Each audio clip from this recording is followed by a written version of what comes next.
이번 시간은 시편 23, 24장 들어가겠습니다. 시편 23장은 여러분이 많이 암송하셨고 여기에 이 주제로 한 찬송가도 있고 또 많이 알려진 장입니다.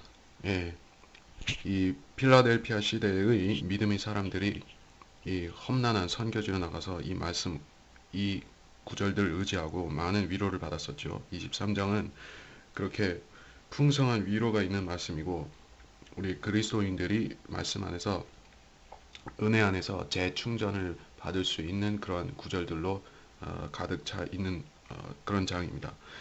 근데 우리가 놓치지 말아야 되는 부분은 항상 이 시편을 공부를 하면서 여러분이 여기서 은혜도 발견하고 교리도 발견하고 또 그 교리 속에 있는 예언도 같이 발견하고 이렇게 같이 나가야 되는 것입니다.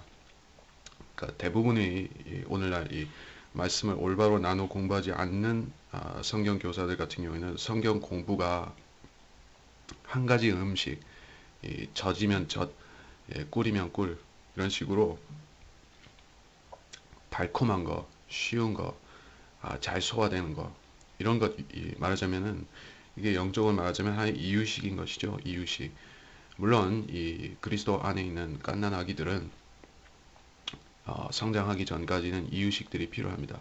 그리고 성장했다 할지라도 장성한 그리스도인들조차도 가끔은 이유식이 필요할 때가 이 우유 같은 말씀이 필요할 때가 있습니다.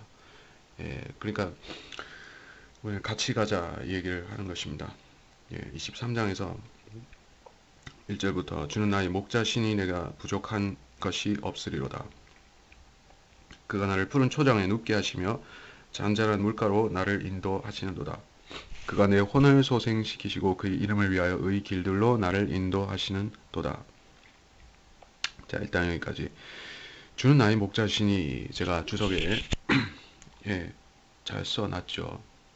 그러니까는 우리가 그리스도와 이 거듭난 사람의 관계를 여러 방면으로 묘사한다 할지라도 이 한 가지로 딱 정리가 되는 것이죠. 주님은 목자, 나는 양. 그러니까 이건 개별적인 것을 말하는 것입니다. 그리고 목사라 할지라도 또 뭐 성경들을 믿는 사람들 사이에는 뭐 장로니 또 뭐 권사니 이런 직분은 소용없지만 사실상 모든 그리스도인들 다스리는 자든 치리하는 어, 목사 밑에 있는 그런 성도들이든 간에 모두 다 양인 것입니다. 그렇죠. 그렇기 때문에 이 목사들조차도 목자장에게 순종하지 않으면은 그는 이 양들을 돌볼 수 있는 그런 위탁권, 목자장이신 주님께서 맡기신 그 위탁하는 그 양육 목연권을 합법적으로 행사하는 것이 아닌 것입니다. 그것이 이 우상 목자, 성경에 나오는 그 우상 목자죠. 스가랴서에 나오는 악한 목자, 우상 목자가 되는 것입니다. 자, 어쨌든 주님과 우리 관계는 개별적으로 목자와 양입니다. 그가 나를 푸른 초장에 눕게 하신다. 예. 그러니까 우리가 주님의 초장이 어디 있어요? 그러니까는 그걸 우리가 부지런히 찾아 헤맬 필요가 없는 것이죠. 그러니까 우리가 주님을 그리스도로 예수 그리스도를 만났으면은 우리가 그분을 믿었으면은 즉시 얻을 수 있는 것이 있잖아요. 시간이 별로 많이 안 걸리고 즉시 얻는 것이 있습니다. 물론 우리는 주님께 기도를 그때부터 할 수가 있습니다. 기도를 통해서 우리가 받는 것들이 있잖아요. 너는 성경을 공부해라.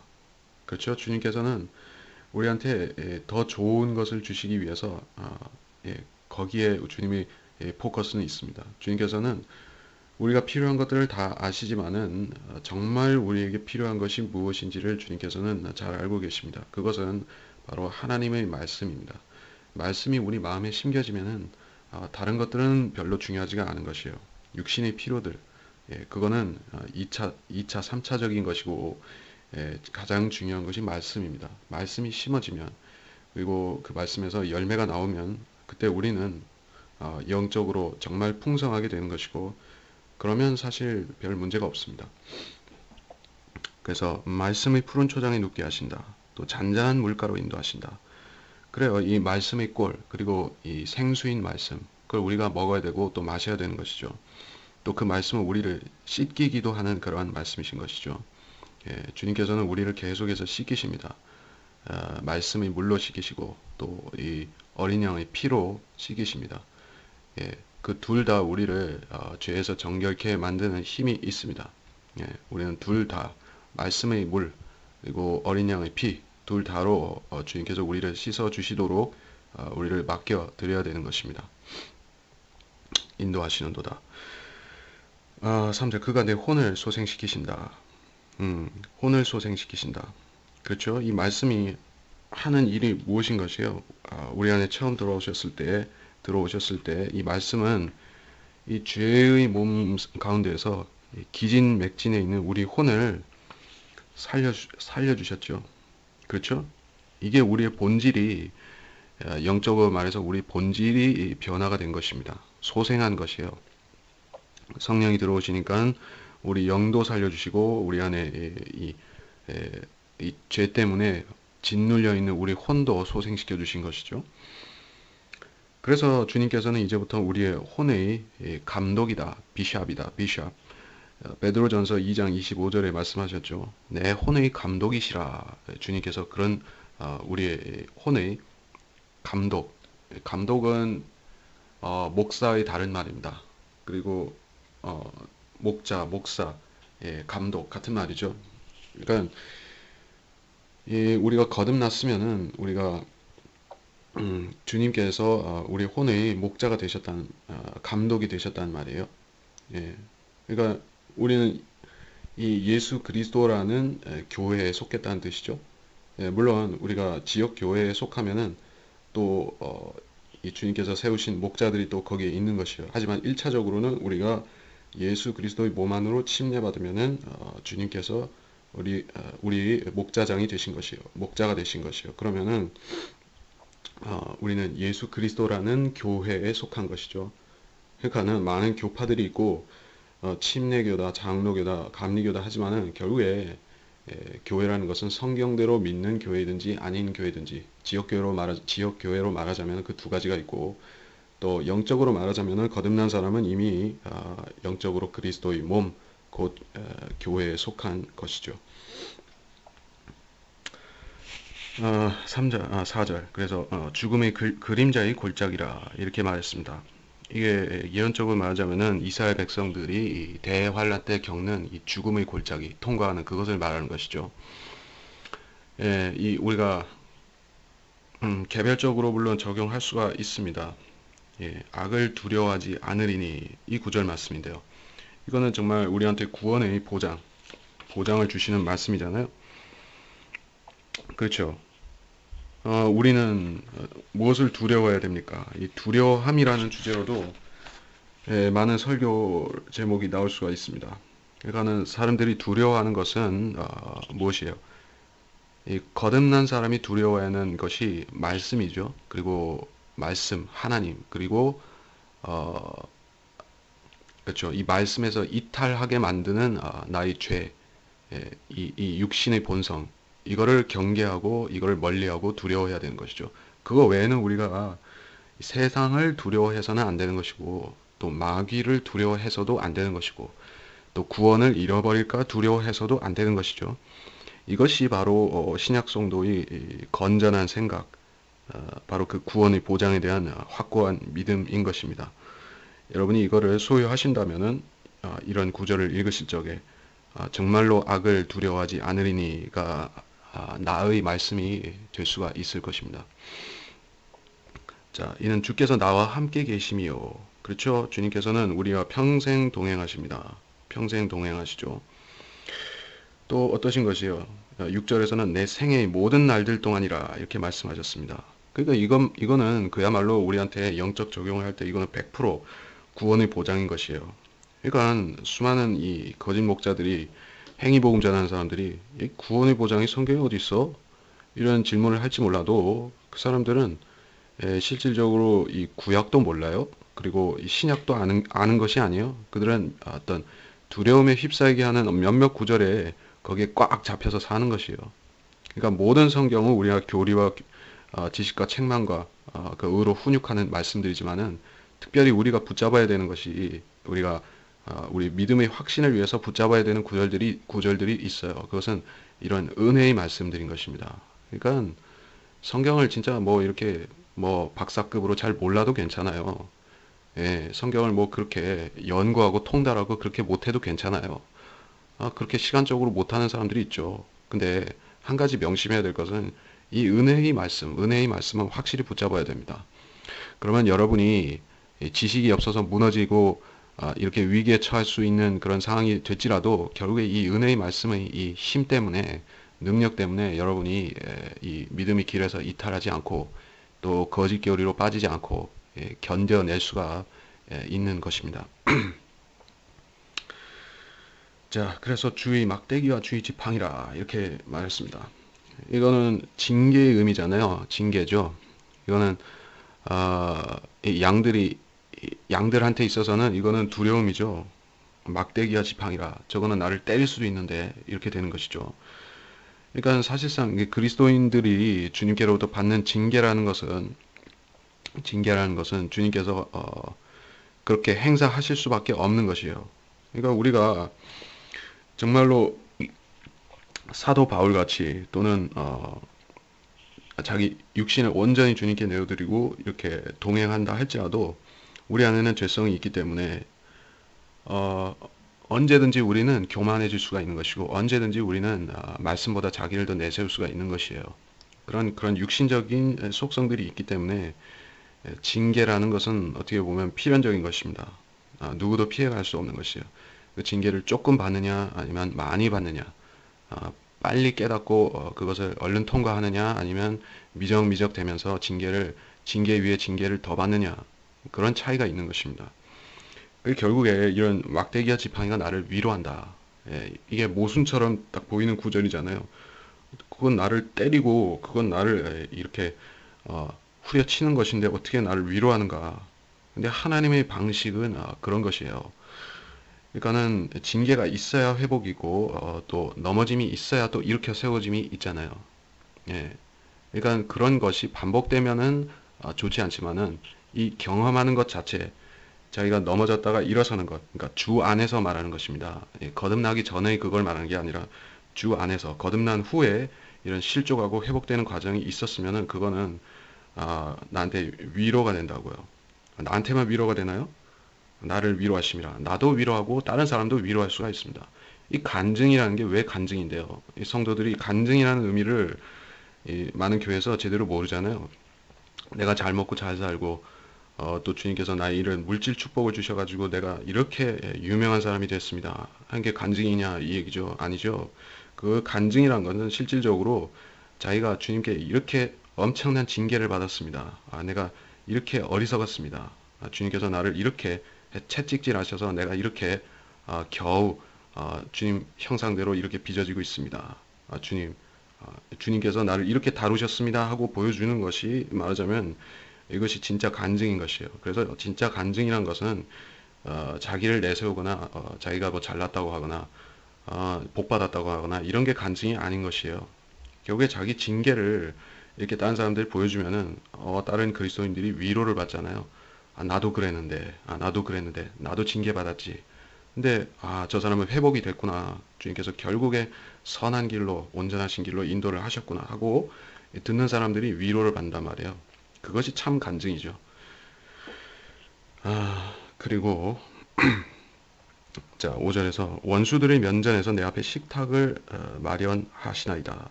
주께서 내 머리에 기름으로 부으시니 내 잔이 넘치나이다. 그러니까 이 원수들의 면전에서 식탁을 마련하신다. 그렇죠. 이거는 문자적인 구절이기도 하지만은 자, 우리가 영적으로 먼저 적용을 해보자는 것이죠. 머리 위에 기름으로 부으시니 이건 다윗한테는 실제적인 것입니다. 기름을 부어서 그때 왕을 선임했었죠. 왕이 되려면은 이 머리 위에 실제 기름을 부었죠. 제사장도 부었죠. 그러니까 예수 그리스도의 경우에는 성령으로 기름 부으심을 받았죠.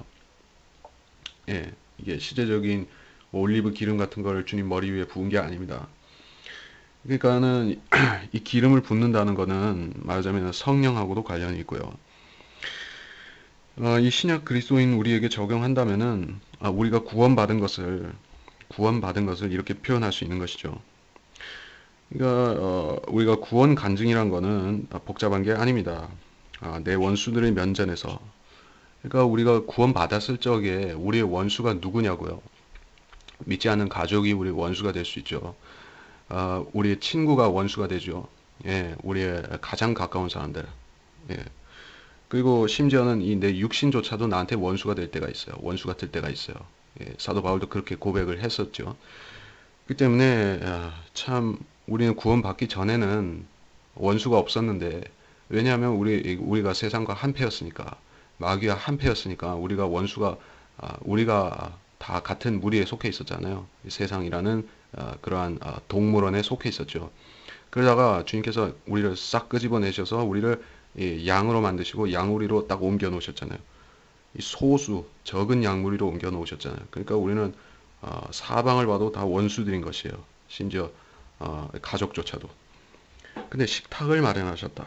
주님께서는 우리 이 성도들을 이 거듭난 사람들을 이 구원만 해주신 다음에 세상에서 네 멋대로 살아라 하고 그렇게 내버려 두시지 않는다는 것입니다. 주님께서는 우리한테 풍성한 이 먹을거리를 마련해 주신다.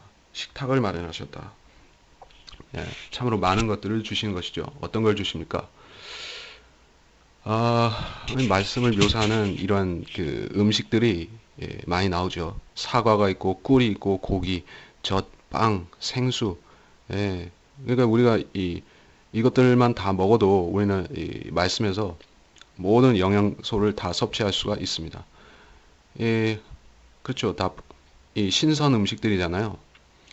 그리고 우리가 이 말씀의 빵, 이 말씀이 특히 강조되는 부분에 있어서 빵이라고 하셨잖아요. 빵. 예. 그것이 어디 나오느냐 하면은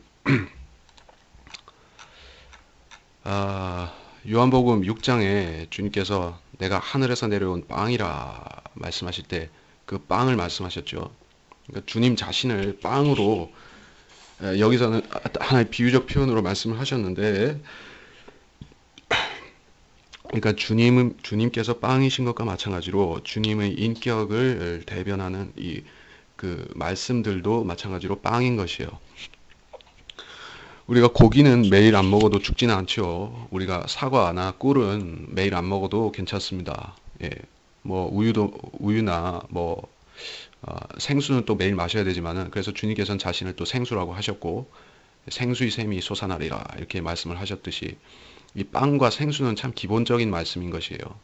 예, 그렇죠. 그러니까 우리가 6장에서 요한복음 6장에서 잠깐 읽어볼까요? 6장 요한복음 6장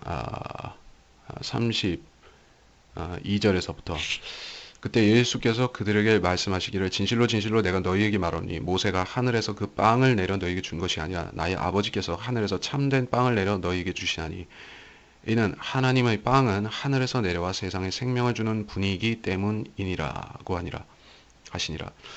하늘에서 내려온대요. 예수님이잖아요. 빵이잖아요. 근데 예수님을 어떻게 사람들이 그걸 뜯어 먹을 수가 있어요? 예수님은 한 분이신데 어떻게 60억 인류가 70억 인류가 예수님을 나눠 먹을 수가 있냐고요. 그러니까 이거는 애초에 물리적으로 할 수가 없는 거잖아요. 그러니까 이렇게 물리적으로 적용이 안 될 때는 말씀은 기본적으로 너는 여기서 기본적으로 하시는 의미는 말씀하시는 의미는 믿으라는 의미잖아요. 우리가 말씀을 어떻게 우리가 이 영적인 말씀을 우리가 어떻게 실제로 먹을 수가 있어요? 믿지 않고는 먹을 수가 없는 거죠. 즉 믿는 것이 먹는 것이다 같은 말이에요. 그러니까 이 유물론자들 이런 세상 종교인들 이 로만 캐톨릭들은 이 먹으라라는 것을 이해를 못 하잖아요. 그래서 그들은 꼭 입으로 뭘 씹어서 먹어야지 먹는 줄로 압니다. 근데 이 그리스도인은 그렇게 생각하지 않습니다. 우리는 믿는 것이 곧 먹는 것입니다. 예. 그러니까 우리가 이런 말씀들을 시편 23편 이런 말씀들을 우리가 먹는 것이 무엇이냐면은 어, 이거를 내가 믿고 나한테 적용을 할 뿐 아니라 주님께서 여기서 말씀하신 교리와 책망과 교훈과 또 의로 의로 책망함과 바로잡음과 이런 모든 주님이 다루심들을 우리가 문자 그대로 다 받아들이는 것입니다. 예. 네, 그것이 우리가 말씀을 먹는 것이에요. 그리고 그래 식탁 잔이 넘치나이다. 이 잔은 아, 제가 잔에 대해서도 썼죠. 주님께서는 이 진노의 잔을 하나 갖고 계세요. 이거는 이 바빌론 창녀의 손에 들려 있는 잔이죠. 예레미야서 25장 15절에도 나오고 계시록에도 이 창녀가 들고 있는 잔이 나오잖아요. 음행의 더러운 것들이 찬 잔이라. 이 세상 죄악의 잔이라. 그것이 또 진노의 잔입니다. 근데 주님께서는 우리가 구원받으면 다른 잔을 우리에게 주셨어요. 이거는 구원받은 사람만이 알고 있는 잔이에요. 그리고 이 잔에 주님께서는 뭔가를 또 우리한테 채워주시는 게 있어요. 이거 우리가 구원을 받았다는 게 딱 그 사실 하나로 끝난 게 아니잖아요. 주님께서는 뭔가를 계속 채워주고 계신 것이에요. 채워주시는 게 뭐냐면은 우리가 이 구원받은 사람으로 살면서 누리는 또 우리가 말씀을 통해서 얻는 모든 것이 주님께서 다 채워주시는 것이에요. 그것이 우리한테 간증이 되고 또 우리가 지금은 못 깨달아도 나중에 우리한테 상으로 돌아오는 것들이 있죠. 그게 주님께서 채워주시는 것들이 영적인 것들이 있어요. 그러니까 이거를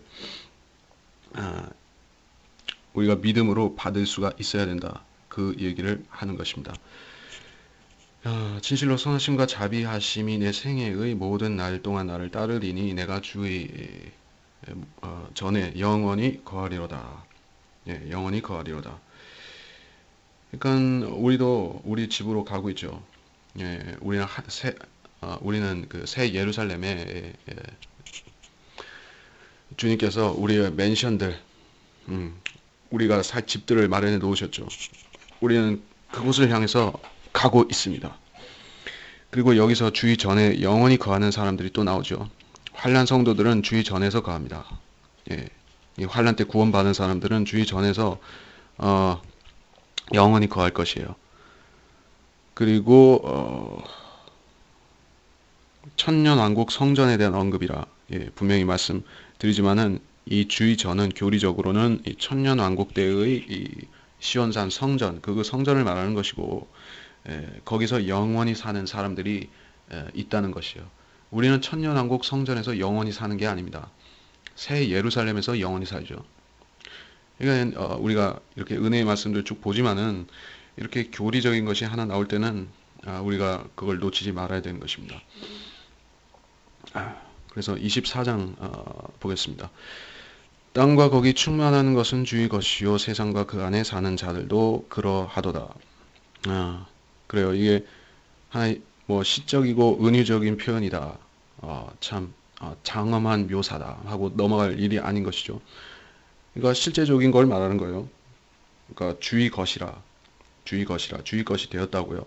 주님께서 이 아프리카, 아시아, 아메리카 대륙을 전부 지배하시고 이 하늘과 땅을 다 통치하시는 왕이 되시면은 그때는 누구나 이렇게 그렇습니다. 땅과 거기 충만한 것은 주의 것입니다. 세상도 다 주님의 것입니다. 그렇게 누구나 말을 해야 되겠죠. 그런 세상이 오는 것이고 2절에서 이는 그가 바다들 위에 땅의 기초를 두셨으며 큰 물들 위에 그것을 세우셨습니다. 바다들이라 또 큰 물들이라 이게 나왔습니다. 예, 사실 동어 반복과 같습니다.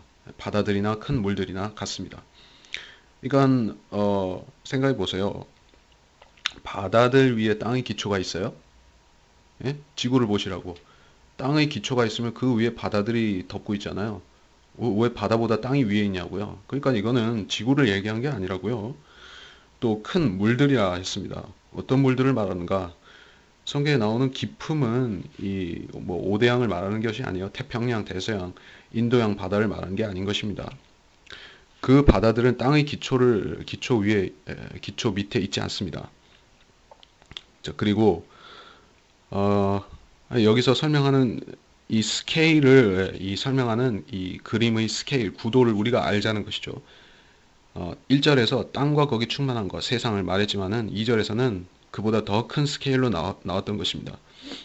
자, 그래서 이거하고 또 7절에서 7절에서 또 9절에서 설명하는 이 영원한 문들이라 하는 거하고 직결이 되는 것입니다. 영원한 문들도 큰 물들이나 바다들하고 관계 있는 그러한 영원한 문들이지 뭐 땅에 있는 뭐 어떤 성문을 말하는 것이 아닌 것입니다.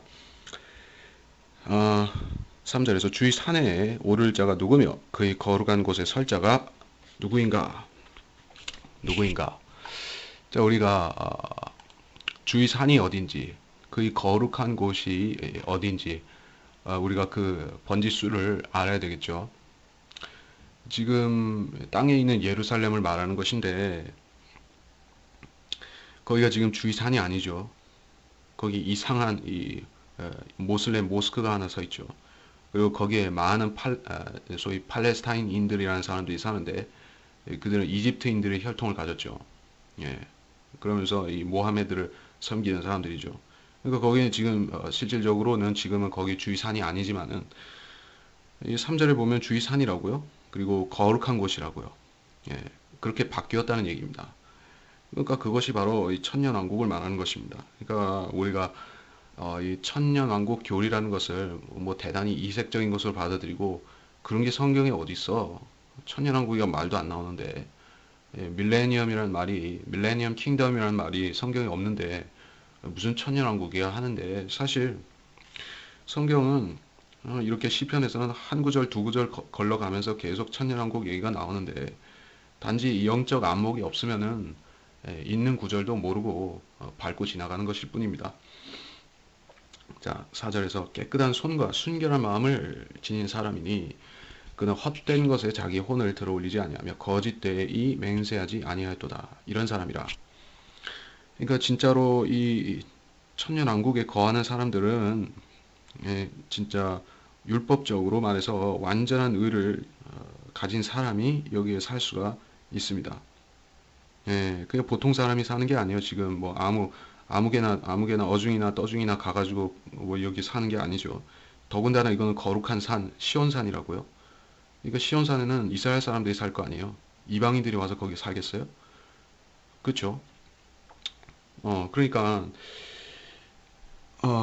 이런 사람들 3절에서 5절까지 이 사람들이 어떤 사람들이냐? 믿음과 또 믿음 플러스 행위로 구원을 받은 사람들이다. 그런 사람들이 있죠. 대활한테 구원을 받는 사람들이죠. 그 사람들은 실질적으로 자기 의 때문에 이렇게 살았기 때문에 예수를 믿었고 또 이렇게 살았기 때문에 거기에 살 자격을 받았다.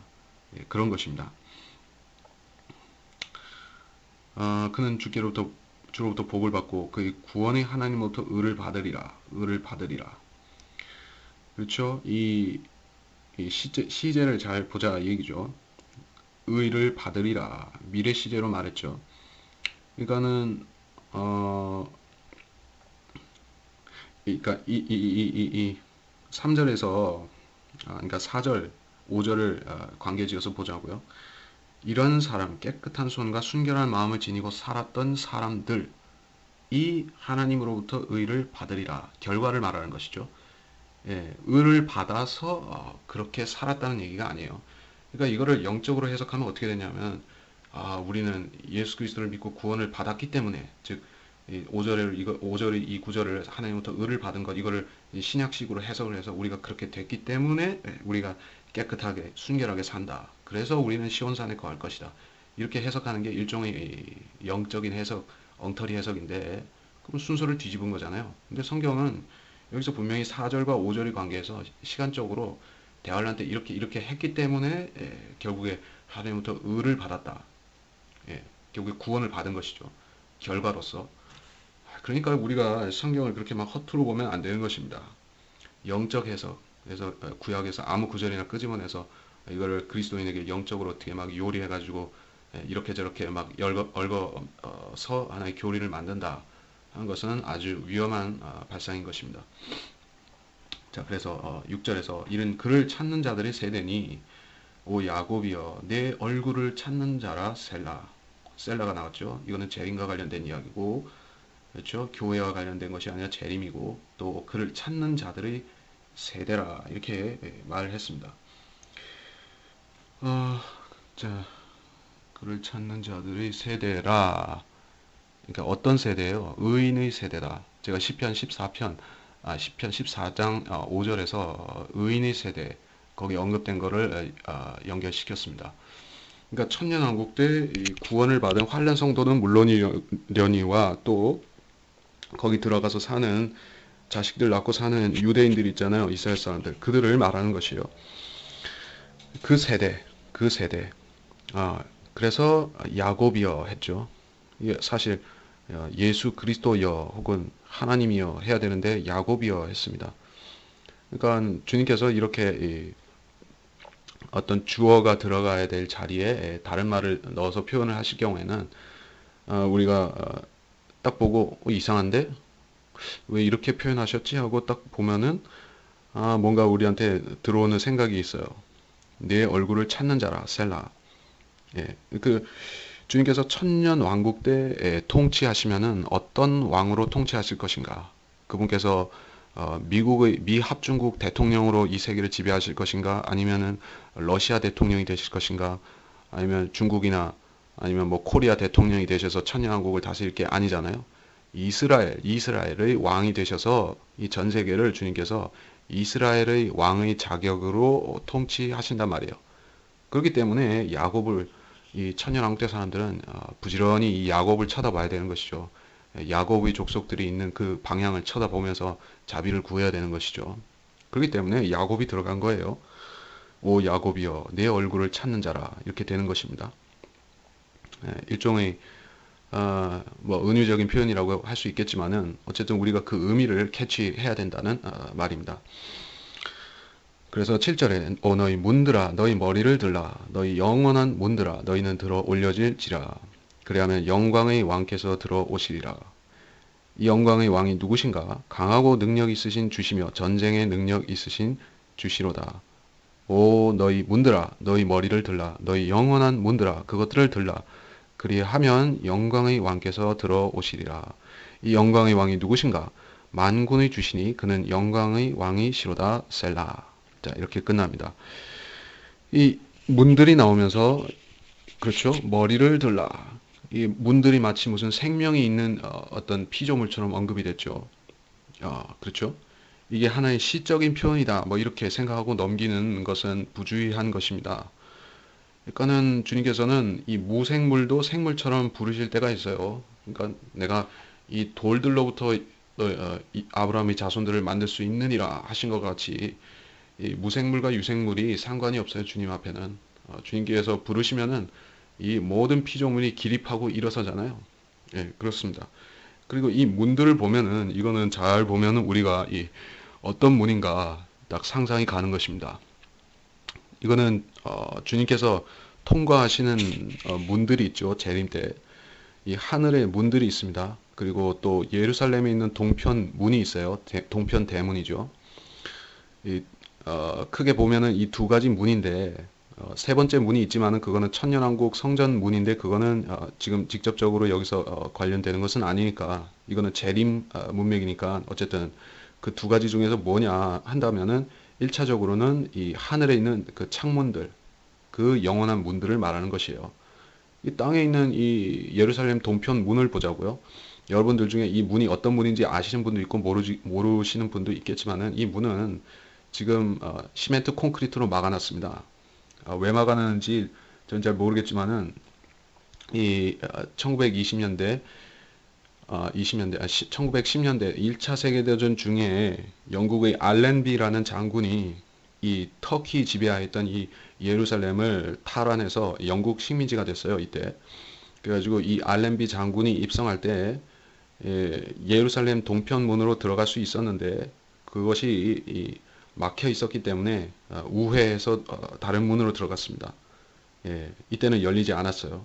그래가지고 이게 하나의 예표적인 사건으로 받아들여지고 있는 것이죠. 이것이 영원한 문이 아닐까? 근데 사실은 뭐 이게 천년왕국 때 어떻게 될지는 모르지만은 일단 우리가 이게 영원한 문이라 이렇게 보기는 어렵고요. 여기서 말씀하시는 이 영원한 문은 저 둘째 하늘, 셋째 하늘 사이에 있는 이 하늘의 창들, 그 문을 말하는 것을 라고 보는 게 맞습니다. 이 문이 어떤 문인가 보면은 솔로몬의 노래 2장 9절에 보면 이 하늘의 창문들이 있잖아요. 주님께서 그 창문의 창살들 틈에서 우리를 내려다 보신다 이렇게 묘사가 되어 있고요. 또 이 어디야 열왕기하 7장 2절 19절 여기 보면은 어, 떤 귀족이 이렇게 얘기하잖아요. 이스라엘 귀족이 하나님께서 주께서 하늘의 창문들을 내신들 이렇게 말을 하죠. 그러니까 하늘의 창문들이 있다는 것은 이 고대부터 알려진 지식인 것이죠. 그러니까 오늘날 학자들이 그런 거를 믿지 않잖아요. 둘째 하늘, 셋째 하늘 이것도 믿는 사람이 별로 없습니다. 그렇기 때문에 그들이 이 노아의 홍수도 제대로 해석을 못하죠. 그 창조 과학자들 같은 경우에도 많은 사람들이 저 하늘 이 대기권 위에 엄청난 이 수증기 혹은 물 캐너피 같은 것이 덮개가 덮고 있었는데 그것이 무너져 내리면서 큰 홍수가 난 것이다. 그렇게 해석을 하는데 물론 홍수 이전에 그 대기 상태가 대기의 상태가 하나의 수증기가 더 풍부했을 것이다. 이렇게 보는 사람들이 있습니다. 비가 내리지 않았기 때문에요. 그렇긴 하지만 그런 수증기층이 있어가지고 그것이 기품이다 하고 해석하는 것은 이 재창조를 모르는 것이고 성경을 왜곡한 것이죠. 근데 실질적으로 이 기품이라는 것은 the deep이라는 것은 이 둘째 하늘 위에 있는 그 엄청난 물을 말하는 것이에요.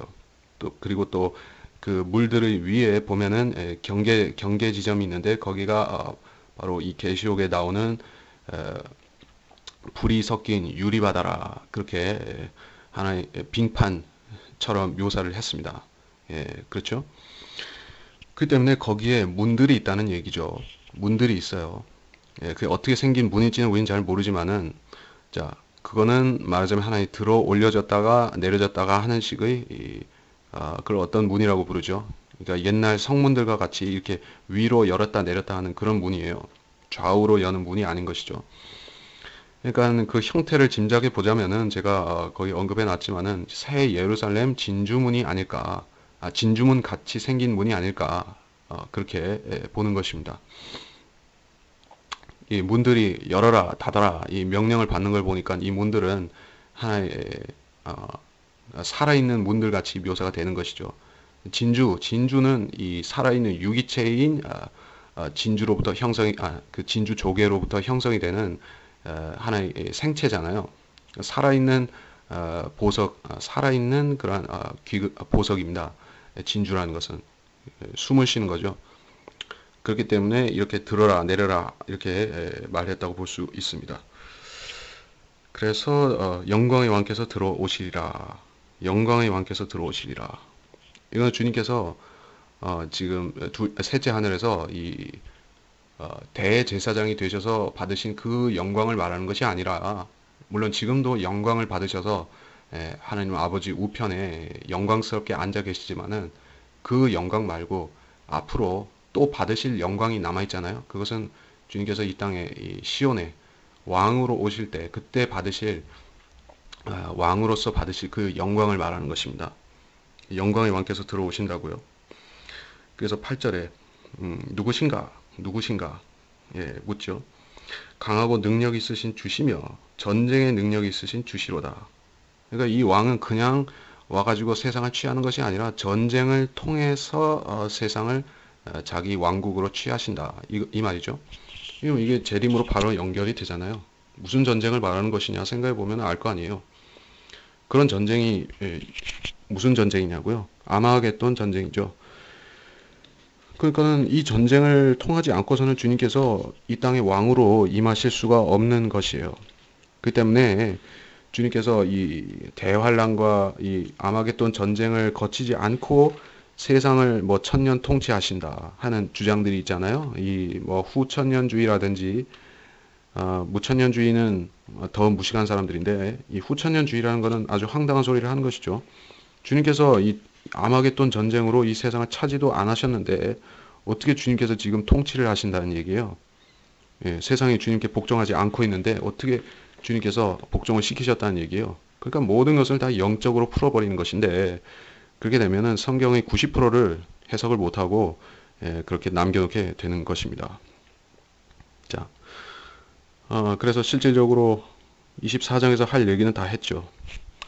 그래서 여러분이 다시 한번 잘 보시고 주님께서 입성하시는 이 위험 있게 입성하시는 주님의 아마겟돈 승리하시고 입성하시는 이 장면들 계시록 19장이라든지 또 이사야서에서 이 진노의 포도즙 틀을 밟으시는 장면이라든지 이런 연결 관주들을 여러분 스스로 찾아보시면서 주님께서 승리하시는 이 광경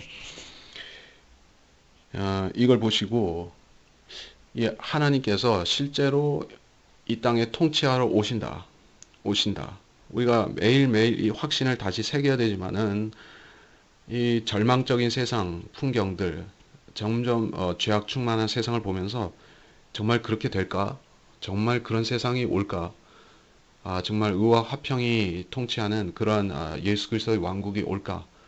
우리 마음에 이 먹구름이 낄 때가 많잖아요. 회의적인 생각이 들 때가 있습니다. 그럴 때마다 이런 구절을 읽으면은 우리한테 실제로 힘이 되는 것입니다. 성령께서 우리한테 확신을 더해 주시는 것이에요.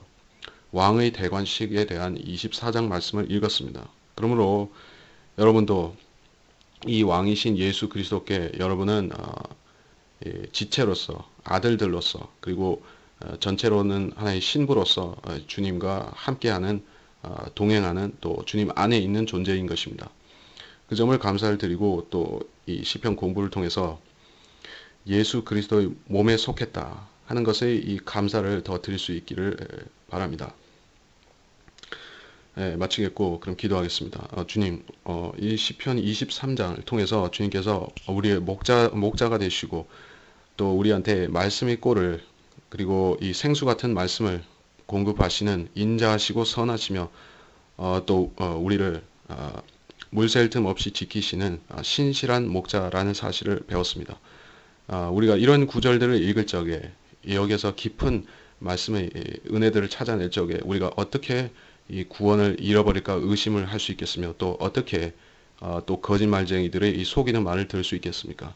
이 세상은 속이는 말들로 가득 찼지만 주님께서는 이 말씀에서 보여주시듯이 항상 신실하시며 자신의 신실함을 입증하실 수 있는 주님이십니다. 우리는 그러하신 감사하신 주님을 섬기고 있는 것이며 또 이로 인해 우리가 이 성경으로부터 받아야 되는 모든 은혜도 놓치지 않기를 원합니다. 그리고 24장 말씀을 통해서 주님께서는 왕으로 오시며 또 대관식을 거치셔서 영광스럽게 이 세상을 통치하시고 접수하시는 그런 주님을 말씀해 주셨습니다. 우리는 이 진리를 온전히 선포해야만 됩니다. 주님께서는 우리의 구세주이시기도 하면서 또 우리의 위대하신 대제사장이기도 하시면서 또 우리의 왕이며 통치자가 되실 주님이십니다. 우리는 왕의 자손들이며 또 우리는 왕들과 제사장들입니다. 그러므로 주님의 이 받으시는 큰 영광은 바로 우리가 나누어 받을 영광이며 이로 인해서 우리는 이 말씀들을 깨달을 적에 우리가 받을 그 큰 영광도 주 안에서 받을 그 통치하시는 영광도 우리는 같이 발견해야 하는 것입니다. 주님, 우리가 그것들을 찾을 수 있게 하시고 또 이로 인해 은혜도 받게 하시며 또 이로 인해 우리가 진리의 말씀 중에서 이 천년왕국에 대한 진리도 더욱 사모하고 전파할 수 있게 해주시기를 원합니다. 감사드리며 위대하신 주 예수 그리스도의 이름으로 기도하였습니다. 아멘.